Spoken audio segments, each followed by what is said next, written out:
السلام عليكم ورحمة الله وبركاته. أخباركم إيه؟ يا رب تكونوا بخير. أنا أحمد أبو زينة، والنهاردة هنتكلم في مشروع جديد، تفاصيل جديدة، مكسب جديد، كل حاجة إن شاء الله هتعرفها النهاردة مني، حاجة إن شاء الله هتفيدك. المشروع مربح جدا، بسيط وسهل، ممكن تعمله من البيت. رأس ماله لا يذكر، ممكن تعوض رأس المال ده كله في شهر واحد بس من إنتاجه. مشروع الفراخ البياضة. يعني انت بعد التقييم ده كله يا ابو حميد جاي تقول لي فراخ وبيض وبتاع، اقول لاصحابي ايه؟ اقول لهم بتاجر في البيض؟ يا صديقي، لما تعرف التفاصيل اللي جايه والمكسب اللي فيه والتربيه السهله اللي في الموضوع والتفاصيل البسيطه جدا اللي في الموضوع، صدقني هتلاقيني بتكلم في الصح. خليك معايا وان شاء الله هتقتنع.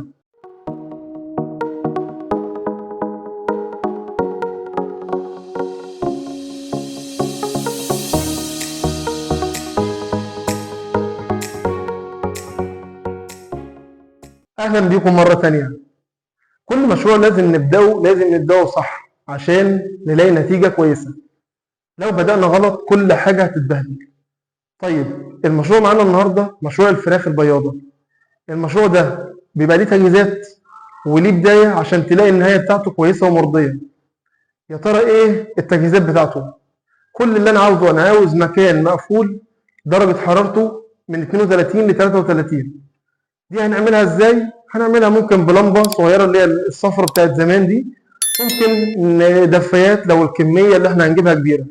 هنتكلم النهارده تفاصيلنا كلها عن 100 كتكوت. الاسبوع الثاني بتلاقي فيه درجه حراره 35، الاسبوع الثالث بتلاقي فيه درجه حراره 37، من الاسبوع الرابع انا خلاص بيبقى درجه الحراره العاديه. بفرشهم الارض نشاره خشب او تبن عشان النظافه وعشان الدفء. كل 50 كتكوت انا محتاج لهم سقايه 4 لتر في البدايه، ومحتاج لهم طبق تحضير ده في البدايه علشان الكتاكيت تبقى عارفه بس شكل الاكل وتجري عليه. بعد كده بعد 10 ايام ببدل الطبق التحضير ده بعلفه 3 كيلو. يا ريت نختار اللون الاحمر لان الكتاكيت والفراخ اللون الاحمر بيشدهم فبيجروا على الاكل وعلى الميه. انا دلوقتي قررت ان انا هبدا خلاص. انا في ايدي بدايتين. اول بدايه ان انا ابدا بكتاكيت صغيره عمر يوم. ده بيبقى سعره من 9.5 ل 10 جنيه الكتكوت الواحد. ده سعر النهارده. طيب، قررت ان ابدا بفراخ كبيره. طب الفراخ الكبيره دي بتتحسب ازاي؟ بتتحسب بالكيلو. انا عشان اجيبها هجيب الفرخه مثلا وليكن عمر 3 شهور، هتحسب عليها بالكيلو. الكيلو بيبقى في حدود من 115 ل 120 جنيه. دي اسعار النهارده يا جماعه. يعني بعد كده لو جيت انك تعمل المشروع ده هيبقى بسعر يومه. الكتكوت الصغير ده عشان يبدا يفكر انه يبيض، الكلام ده بياخد معانا 4 شهور. بعد 4 شهور بيبدا ان هو يبيض. طب يا ترى متوسط وزن الفرخه بعد ال4 شهور لما تبدا انها تبيض بيبقى تقريبا قد ايه؟ في حاجه بتبقى بلدي حر، دي وزنها تقريبا من كيلو وربع كيلو ونص. في حاجه تانية بتبقى بلدي مشعر هجين، ده تقريبا من حوالي كيلو ونص ل 2 كيلو. طيب، الحاجات دي بتاكل مني قد ايه لحد ما تبدا انها تبيض؟ بالنسبه للكتاكيت اللي هي عمر يوم، ده بياكل تقريبا نص كيلو في الشهر. بيبقى علف ناعم نص كيلو في الشهر. يعني ال 100 كتكوت هياكلوا مني 50 كيلو في الشهر، يعني شكارتين. طيب، الفرخه الكبيره بعد شهر تقريبا، بعد شهر بتاكل مني تقريبا 2 كيلو ونص ل 3 كيلو في الشهر الفرخه الواحده. طيب، لو بعد بقى ال4 شهور لما تبدا خلاص هتبيض، متوسط اكلها في الوقت ده من 3 ل 4 كيلو، فاحنا هنقول متوسط 3 كيلو ونص. يبقى كده اجمالي العلف اللي احنا محتاجينه لل 100 كتكوت على ال4 شهور كالتالي. اول شهر احنا محتاجين 50 كيلو. بالنسبه لتاني شهر احنا محتاجين 250 كيلو. بالنسبه من بدايه ثالث شهر لحد الرابع انت محتاج 350 كيلو تقريبا متوسط استهلاك الكتاكيت ديت في العلف. لو حسبنا ده كله هيطلع الرقم اللي قدامك ده. وبنحتاج متوسط ادويه لل 100 فرخه على مدار الشهر 250 جنيه.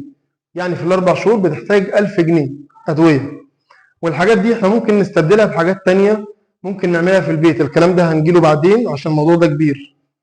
طيب، ومحتاجين طبعا في البدايه خالص سعر الكتاكيت ال 100 كتكوت ب 1000 جنيه في متوسط سعر 10 جنيه. طيب، ده هياخدنا اوتوماتيك كده لنقطه تانية، احنا هننتج قد ايه عشان نشوف احنا هنكسب ولا نخسر. عاوز اقول لك ان انتاج الفرخه في خلال الاسبوع متوسط 5 بيضات، يعني في الشهر تقريبا متوسط 21 بيضة. اضربهم في ال100 فرخة اللي عندنا، بتتكلم في 2100 بيضة في خلال الشهر الواحد على الكمية اللي عندك. طيب ال 2100 بيضة دول لو ضربتهم في متوسط سعر البيضة النهارده 5 جنيه، فهيديك الرقم اللي قدامك في الشاشة ده. ولو جينا حسبنا نسبة النافق اللي موجود في المشروع في خلال الشهر، هو تقريبا بيبقى من نسبته من 1 ل 3%. وبما انك وصلت معايا لحد هنا، فاكيد انت حابب انك تعمل اشتراك ولايك وكومنت، بس انت ناسي. انا قلت افكرك بس. هنا هنيجي لنقطة مهمة بقى بعد كده، اللي هي الأدوية. أعمل إيه أول ما أجيب الكتاكيت؟ مبدئيا أول يوم هتجيب فيه الكتاكيت، أنت هتحط لهم معلقة سكر أو معلقة عسل أو كيس محلول جفاف في لتر مية أول ما يجوا. ده أول يوم. طيب في اليوم الثاني والثالث والرابع أنت بتحط لهم مضاد حيوي لمدة 8 ساعات في المية. أنت كده كده بتغير السقاية كل 8 ساعات، ففي تغيير منهم بتحط فيه مضاد حيوي اليوم الثاني والثالث والرابع. في اليوم الخامس والسادس والسابع انت بتحط لهم فيتامينات الف ودال 3 ه واملاح معدنيه.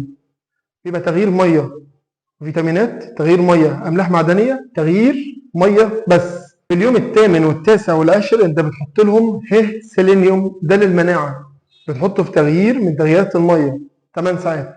في اليوم ال11 وال12 بتحط لهم مضاد سموم، تغيير من التغييرات الثلاثه 8 ساعات. في اليوم ال15 وال16 وال17 بتحط لهم مضاد كوكسيدا، تغيير من الثلاثه في اليوم 8 ساعات. في اليوم ال18 وال19 وال20 بتجيب لهم تاني الفيتامينات اللي احنا قلنا عليها، ألف ودال 3 ه وأملاح معدنية، بتحطهم 8 ساعات في اليوم في التغيير. ممكن تحط 5 سم من كل حاجة وتحطهم مع بعض.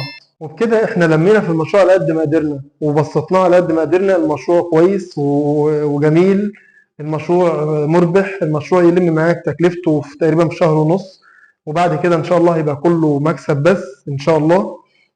فعشان ما اطولش عليكم اكتر من كده، انا كده خلصت كلامي النهارده. لو حضرتك بتتابعنا على الفيسبوك يا ريت تعمل لنا متابعه على الصفحه الرسميه، ولو حضرتك بتشوف دلوقتي الفيديو على اليوتيوب يا ريت تعمل اشتراك في القناه وتسيب لنا تعليق على ذوقك، وان شاء الله هنرد عليك. لو في اي استفسار احنا تحت امركم. سلام.